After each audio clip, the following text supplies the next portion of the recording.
Hello everyone, welcome again. DI public school class 7th maths question number 11 से शुरू करेंगे। 14 last video बची है इस वर्कशीट की। वर्कशीट नंबर 6 क्लास 7th वालों के लिए है special video. DI public school का जो सिलेबस है, जो उनकी बुक्स हैं, उसकी वर्कशीट 6 पेरीमीटर एंड एरिया। जल्दी शुरू करते हैं। Question number 11। क्वेश्चन नंबर 11 है, horse is tied to a pole.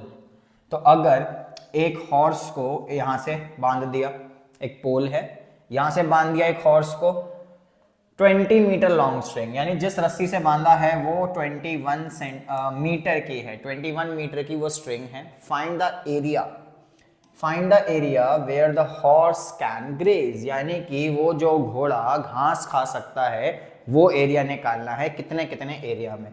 तो अगर एक हॉर्स को यहाँ टाई कर दिया, बांध दिया, तो वो ज़्यादा से ज़्यादा इस शेप में रिवॉल्व कर सकता है, रोटेट कर सकता है, जा सकता है। घोड़ा जो घूम सकता है वो सिर्फ इतने ही एरिया में घूम सकता है।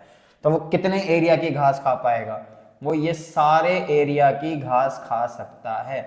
ठीक है, एरिया लिखा है पहली बात। तो शेप बेसिकली हमारी कौन सी आती है? सर्कल। और सेंटर से लेके यहां तक इसको हम क्या कहते हैं? रेडियस कहते हैं। तो इस क्वेश्चन में जो रेडियस होगा हमारा वो हो जाएगा स्ट्रिंग की लंबाई, यानी 21 मीटर लेंथ जो है वो हमें रेडियस दे दिया। और हमें इनडायरेक्टली वो एरिया कहना चाह रहा है कि एरिया निकालो सर्कल का। तो एरिया ऑफ सर्कल का फॉर्मूला हमने पढ़ा है पाई आर स्क्वायर। पाई की वैल्यू हमने पढ़ी है 22/7। अब रेडियस का स्क्वायर है, यानी दो बार लिखेंगे रेडियस को। रेडियस कितना है? 21 इंटू 21, तो कैंसिल होगा ये। 7 3 जा 21, 22 इंटू 3 1 जा 3, 3 2 63। 22 को जब 63 से मल्टीप्लाई करेंगे तो हमारा आंसर आएगा 6 6 2 8 3 1386। तो 1386 मीटर स्क्वायर। एरिया की यूनिट बच्चों मीटर स्क्वायर होती है। तो एरिया ऑफ सर्कल यानी the area where the horse can graze, ये लाइन लिख के आपको इक्वल टू में लिख देना है 1386 मीटर स्क्वायर। ठीक है, तो ये हो गया हमारा क्वेश्चन नंबर 11 खत्म। चलते हैं नेक्स्ट क्वेश्चन पे। नेक्स्ट क्वेश्चन है टू कोसेंट्रिक सर्कल्स। अब ये कोसेंट्रिक सर्कल्स क्या होता है? कोसेंट्रिक सर्कल्स को अगर हम देखें ध्यान से तो कोसेंट्रिक, कोसेंट्रिक, कॉन्सेंट्रिक नहीं, कोसेंट्रिक। कोसेंट्रिक मतलब कॉमन सेंटर। एक सर्कल है, सेंटर इसका ये है। अब इसी सेंटर से एक और सर्कल बनाया गया है। Two concentric circles have radii of 14 and 7। अब जो 14 सेंटीमीटर होगा वो बड़े वाले सर्कल का रेडियस होगा, और जो 7 सेंटीमीटर है वो छोटे वाले सर्कल का रेडियस होगा। देखो रेडियस क्या होता है? सेंटर से लेके बाउंड्री तक। तो 14 जो दे रखा है हमें वो बड़े वाले सर्कल का रेडियस हो गया, और जो 7 दे रखा है वो हमें छोटे वाले का हो गया 7 सेंटीमीटर। और यहाँ पर भी 14 सेंटीमीटर। दो सर्कल हैं, दोनों का रेडियस हमें दे दिया 14 और 7। तो हम बड़ा रेडियस यानी बड़े सर्कल का रेडियस को हम कैपिटल आर लिख लेते हैं 14 सेंटीमीटर, और छोटे रेडियस को हम स्मॉल आर लिख लेते हैं क्योंकि छोटे वाले सर्कल का रेडियस है। अब क्या निकालना है? Find the area of space between them, यानी कि जो भी स्पेस है इनके बीच में, ये वाला स्पेस, इसका मुझे एरिया निकालना है। तो दो सर्कल के बीच का जो स्पेस होता है, जो भी स्पेस होता है, area between area of space. Okay, area of space between two concentric circles, between two concentric circle, इसका होता है फॉर्मूला। क्या फॉर्मूला है? पाई बड़ा वाला रेडियस का स्क्वायर माइनस छोटे वाले रेडियस का स्क्वायर। ये है फॉर्मूला। ये फॉर्मूला नोट कर लो, बहुत इंपॉर्टेंट फॉर्मूला है। इसका एरिया अगर हमें निकालना होता है तो pi R square minus R square. बड़ा आर जो वैल्यू बड़ी है यानी बड़े वाले सर्कल का रेडियस यानी 14 का स्क्वायर माइनस छोटा आर हो गया 7, तो 7 का स्क्वायर हो जाएगा। सॉल्व करेंगे। 14 का स्क्वायर होता है 196, 7 का स्क्वायर होता है 49, 22/7 इंटू, माइनस करेंगे इसको 16 माइनस 9, 16 माइनस 9 इज 7, यहाँ बचा 8, 8 माइनस 4 4 और 1, 7 से कैंसिल करो, 7 से कैंसिल करेंगे तो आएगा 21, 21 इंटू 22, 21 इंटू 22 यानी कि 264, 462 सेंटीमीटर स्क्वायर आ गया area between two concentric circle, यानी इन दोनों सर्कल के बीच का जो एरिया होगा वो आ गया 462 सेंटीमीटर स्क्वायर। फॉर्मूला कौन सा यूज हुआ आपको ये याद रखना है, pi R square minus R square. ठीक है, क्लियर है। चलते हैं आगे 13th क्वेश्चन पे। The sum of circumferences of 4 small circles, sum है किस किस का, सर्कमफ्रेंसेस का, 4 छोटे छोटे सर्कल्स हैं जिनका रेडियस क्या है, इक्वल है। यानी अगर एक सर्कल, 2 सर्कल, 3 सर्कल और 4 सर्कल, चारों का जो रेडियस है वो बराबर है, चारों का जो रेडियस है वो बराबर है। मान लेते हैं इनका रेडियस कितना है, r है, चारों का रेडियस कितना है, r है, तो इसका सर्कमफ्रेंस, सर्कमफ्रेंस क्यों, क्योंकि यहाँ पे हमें मेंशन है, सर्कमफ्रेंस इसका कितना हो गया 2 पाई r, इसका भी 2 पाई r, इसका भी 2 पाई r और इसका भी 2 पाई r। चारों सर्कल का जो सर्कमफ्रेंस है वो कितना हो गया, 2 पाई r हो गया। अब इनका जो सम है, सम ऑफ सर्कमफ्रेंसेस, इन चारों सर्कल का जो सर्कमफ्रेंस है इनका सम, यानी 2 पाई r प्लस 2 पाई r प्लस 2 पाई r प्लस 2 पाई r कितना हो गया, 2 प्लस 2 प्लस 2 प्लस 2 कितना होता है, 8 होता है, तो 8 पाई r, यानी इन सब के सर्कमफ्रेंसेस का सम आ गया 8 pi r।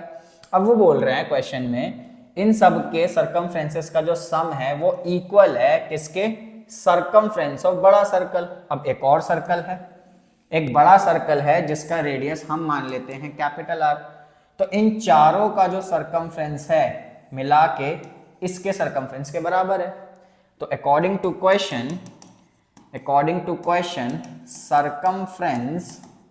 Circumference of bigger circle, जो बड़ा सर्कल है उसका सर्कमफ्रेंस जो है वो इन चारों के सर्कमफ्रेंस के बराबर है, यानी 8 पाई r के बराबर है। दोबारा समझो, 4 छोटे सर्कल थे, चारों का रेडियस सेम है, उनके सर्कमफ्रेंस, एक सर्कल का हो गया 2 पाई r, तो चारों का हो गया 8 पाई r। अब इनका जो सम है वो सम बड़े सर्कल के सर्कमफ्रेंस के बराबर है, तो circumference of bigger circle is 8 pi r, इसके बराबर हो गया। लेकिन फॉर्मूले के हिसाब से सर्कमफ्रेंस क्या होगा, 2 पाई r, क्योंकि बड़े वाले सर्कल का रेडियस क्या है, कैपिटल R है, इक्वल्स टू 8 पाई r। अब अगर आप देखो capital R is equals to 8 pi r upon 2 pi, ये 2 पाई यहाँ पे मल्टीप्लाई हो रहा था, नीचे जाके क्या हो गया डिवाइड, पाई से पाई कैंसिल, 2 4 जा 8 कैंसिल, तो r is equals to 4r। अभी इसको यहीं तक करके रखते हैं, अभी समझ आएगा कि हमने इसको यहाँ तक क्यों रखा। Capital R is equals to 4r। अब वो पूछ क्या रहा है, वो कह रहा है रेशियो निकालो किसका, area of bigger circle and area of small circle. यानी अगर हमें रेशियो निकालना है किसका, area of bigger circle upon area of small circle, हमें निकालना है इनका रेशियो। अब सर्कल का जो एरिया होता है वो होता है पाई r स्क्वायर, लेकिन r कौन सा, ये चीज ध्यान रखना, r कौन सा, बिगर सर्कल है, बिगर सर्कल का रेडियस कितना था, कैपिटल R, तो यहाँ आ जाएगा पाई r square. Area of small circle, small circle का एरिया रेडियस कितना था, स्मॉल था, तो पाई r स्क्वायर। इसका मुझे रेशियो निकालना है, तो ध्यान से देखो, पाई से पाई कैंसिल हो गया, क्या बचा, r square upon r square. ठीक है, अब ऊपर भी स्क्वायर है नीचे भी स्क्वायर है, तो काफी बच्चे गलती करेंगे, काट देंगे, वो कहेंगे जैसे पाई से पाई काटा है, स्क्वायर से स्क्वायर भी काट दो। स्क्वायर से स्क्वायर कभी नहीं कटता, क्वेश्चन हो जाएगा गलत। करना क्या है, कॉमन निकालना है, कॉमन निकालना है capital R upon small r, ऐसे ही ऊपर भी स्क्वायर नीचे भी स्क्वायर, तो स्क्वायर आ गया कॉमन, स्क्वायर कॉमन आ गया। ठीक है, अभी जो कैपिटल R है उसकी जगह हम क्या लिख सकते हैं, 4r लिख सकते हैं, स्मॉल 4r लिख सकते हैं, कैपिटल R की जगह 4r।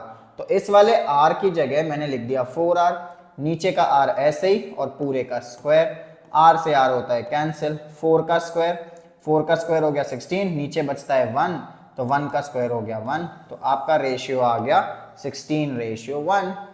क्या पूछ रहा था, रेशियो पूछ रहा था, area of bigger circle to that of the smaller circle, यानी बड़े सर्कल का एरिया और छोटे सर्कल के एरिया का रेशियो पूछ रहा था।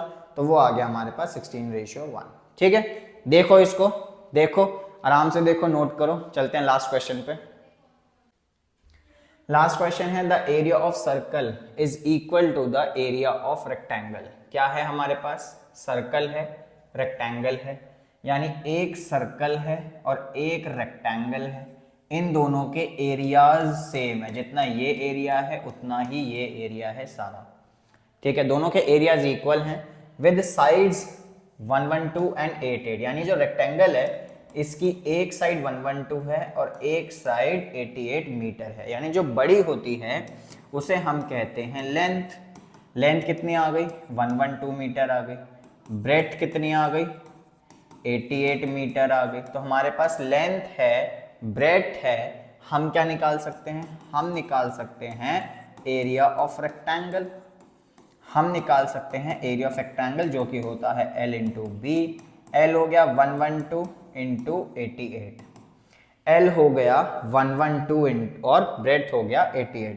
तो अगर मैं इसको मल्टीप्लाई करूं तो मेरा आंसर आएगा 8 टू 16, 8 1 8 8 9 और 8 1 8 8 96, तो ये आएगा 9856। तो एरिया ऑफ रेक्टेंगल आ गया 9856। पाई की वैल्यू होगी 22/7। अब हमें पता है कि अगर 22/7 या मल्टीप्लाई हो रहा है तो दूसरी साइड पे ये रिवर्स हो जाएगा, तो आर स्क्वायर इक्वल हो जाएगा 9856 इंटू 7/22। अब कैंसिल करेंगे इसको, 11 से कैंसिल होता है, बहुत बार देखा है हमने 11 से नंबर कैंसिल होता है। तो 11 2 22, 11 8 88, 10 गया, 11 9 99, 6 8 96 और कैंसिल होगा 2 से, ये 2 से कैंसिल होगा तो 2 4 8, फिर 2 4 8 और 2 8 16, 448 इंटू 7। तो यहाँ से आर स्क्वायर जो आएगा वो आएगा 448 इंटू 7, जो कि बन जाएगा आर स्क्वायर को अगर हम मल्टीप्लाई करें, अब इसे आर स्क्वायर इन दोनों को मल्टीप्लाई करेंगे तो ये आ जाएगा 3136, और 3136 जो है वो होता है 56 का स्क्वायर। स्क्वायर से स्क्वायर हो गया कैंसिल। बच्चों स्क्वायर न्यूमरेटर और डिनोमिनेटर में जब था, हमने पीछे वाले क्वेश्चन में देखा था, हमने देखा था आर स्क्वायर और आर स्क्वायर, तो हमने कॉमन निकाला था, कैंसिल नहीं किया था, ऊपर नीचे था तो। लेकिन यहाँ पर अब क्या है, यहाँ पर दोनों साइड है, तो जब दोनों साइड होगा तो कैंसिल होता है। तो r की वैल्यू आ गई 56 मीटर, और यहां से अब वो बोल रहा है सरकमफ्रेंस निकालने को। अगर रेडियस बोल रहा होता क्वेश्चन में तो हम यहीं छोड़ देते, हमारा आंसर आ जाता, लेकिन क्वेश्चन में एक और चीज बोल दी, सरकमफ्रेंस निकालना है। तो सरकमफ्रेंस ऑफ सर्कल, फॉर्मूला बोलो जल्दी से, जल्दी फॉर्मूला बोलो, 2 पाई आर। हाँ, तो 2 पाई आर होता है फॉर्मूला 22/7 इंटू आर, 56, 7 8 56। सॉल्व करो इसको, ये हो जाएगा आपका 2 इंटू 8 2 16, 8 2 16 और 1 17, फिर इसको मल्टीप्लाई करेंगे, 2 6 12, 14 और 1 15, 2 1 2 और 1 3, 352 मीटर सरकमफ्रेंस है, एरिया नहीं है, इसलिए 352 मीटर आएगा। तो बेटा ये क्वेश्चन भी हो गया खत्म। ये हमारी वर्कशीट हो गई खत्म, पेरीमीटर एरिया की जो लास्ट वर्कशीट है, जो हमारी 6th वर्कशीट है वो हो गई खत्म। 14 क्वेश्चन थे, सारे क्वेश्चन कर लिए हमने। एक एक क्वेश्चन को ध्यान से देखो, प्रैक्टिस करो। ब्रेन टीजर है, ब्रेन टीजर भी सॉल्व करेंगे, और बाकी जो चैप्टर्स हैं वो भी अपलोड हो जाएंगे, जो कि हमारे रिमेनिंग चैप्टर्स हैं। तब तक आपके लिए मिलते हैं, आपसे bye bye, take care, exam की तैयारी करते रहो, ऑल द बेस्ट।